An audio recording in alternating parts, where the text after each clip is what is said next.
گزشتہ رات میں نے آپ حضرات کے سامنے حضرت امام مسلم اور ان کے دونوں بچوں کی شہادت کا تذکرہ کیا تھا۔ آج میں آپ حضرات کے سامنے امام علی مقام حضرت امام حسین رضی اللہ تعالیٰ عنہ کی شہادت کا ذکر کروں گا۔ میرے بزرگوں اور دوستوں، جس دن حضرت امام مسلم کوفے میں شہید کر دیے گئے، اسی دن حضرت امام علی مقام مکہ مکرمہ سے چل پڑے، کیونکہ امام مسلم کا خط پہنچا تھا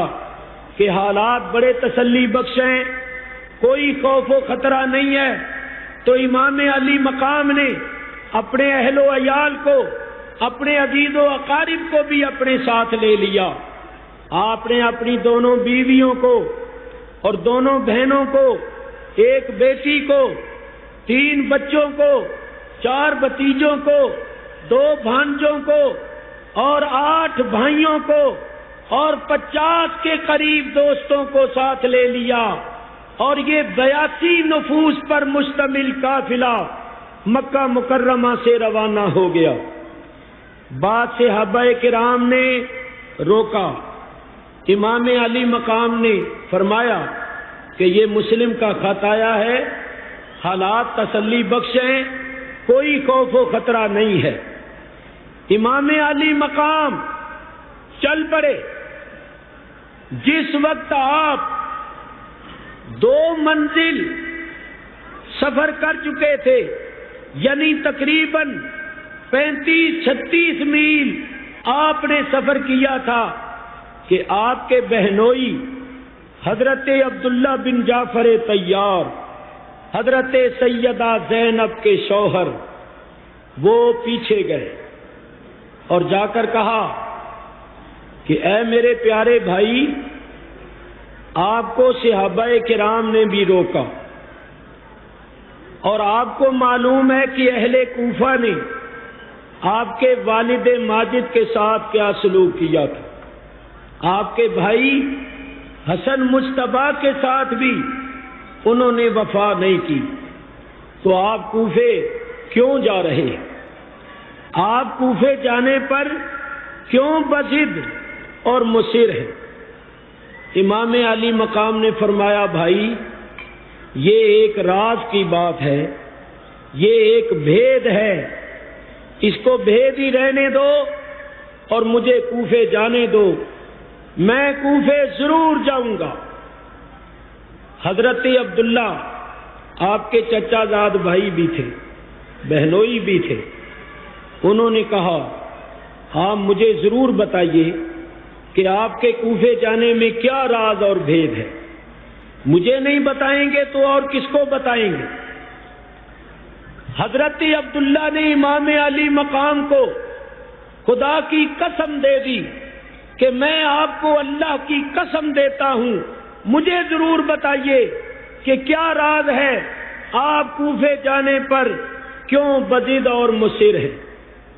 امام علی مقام نے فرمایا، بھائی تم نے اللہ کی قسم دے دی ہے، بہت بڑی ذمہ داری مجھ پر عائد کر دی ہے، تو میں تمہیں بتاتا ہوں۔ سنو، مجھے خواب میں نانا جان صلی اللہ علیہ وسلم کی زیارت ہوئی۔ میرے نانا جان صلی اللہ علیہ وسلم نے مجھ سے ایک عہد لیا ہے، اور میں نے نانا جان کے ساتھ وعدہ کیا ہے کہ میں اس عہد کو ضرور پورا کروں گا۔ حضرت عبداللہ نے کہا کہ مجھے بتائیے نانا جان صلی اللہ علیہ وسلم نے کیا عہد لیا ہے؟ فرمایا، بھائی تم نے مجھے خدا کی قسم دے دی تو میں نے تجھے اتنا بتا دیا، لیکن اب میں تجھے یہ نہیں بتاؤں گا کہ میں نے نانا جان کے ساتھ کیا عہد کیا ہے، بس میں اس عہد کو پورا کر کے نانا جان کے پاس پہنچ جاؤں گا اور جا کر کہوں گا، نانا جان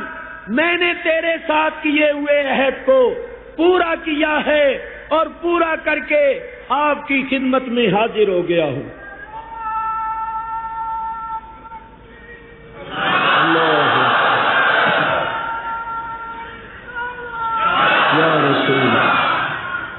میرے بزرگوں اور دوستوں، معلوم ہوتا ہے کہ نبی کریم علیہ الصلوۃ والسلام نے اپنے نواسے امام حسین سے یہی عہد لیا تھا کہ بیٹا ضرور جانا،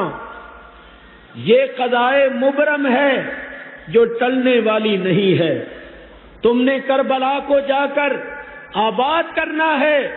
کربلا کو بسانا ہے اور وہاں صبر و استقلال کا مظاہرہ کرنا ہے اور آنے والی نسلوں کے واسطے مثال قائم کرنی ہے کہ ظالموں اور جابروں کے سامنے اس طرح کلمہ حق بلند کیا جاتا ہے اور پھر اس طرح اس پر استقامت اختیار کی جاتی ہے۔ مجھے بتاؤ، اگر امام علی مقام نہ جاتے اور یزید کے ہاتھ پر بیعت کر لیتے تو پھر آنے والی نسلوں کے مجاہدوں اور بہادروں کے پیش نظر کس کی مثال ہوتی، کس کا نمونہ ہوتا جس پر وہ عمل کرتے ہوئے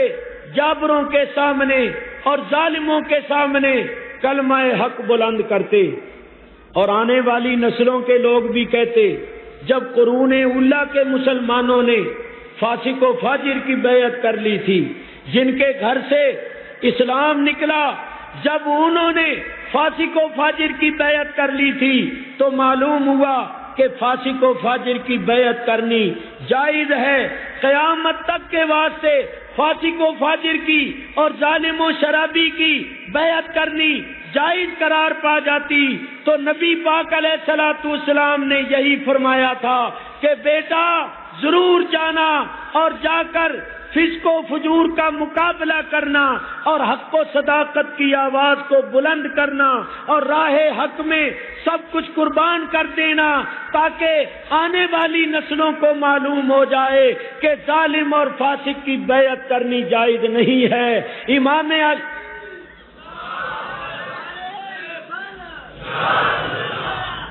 امام علی مقام نے اپنے عمل سے یہ ثابت کر دیا۔ نبی پاک علیہ الصلوۃ والسلام یہی چاہتے تھے کہ میری امت میں ایک ایسی مثال بھی قائم ہو جائے جو آنے والے بہادروں اور آنے والے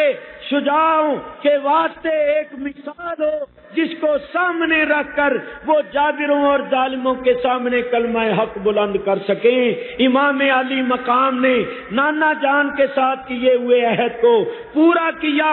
اور حق و صداقت کی آواز کو بلند کر کے اس پر استقامت اختیار کی اور اپنے عمل سے ثابت کر دیا کہ میں اپنی آنکھوں کے سامنے اپنا بھرا ہوا گھر لٹتے دیکھ سکتا ہوں، لیکن نانے کے ساتھ کیے ہوئے عہد کو نہیں توڑ سکتا اور میں حق و صداقت سے قدم پیچھے نہیں ہٹا سکتا۔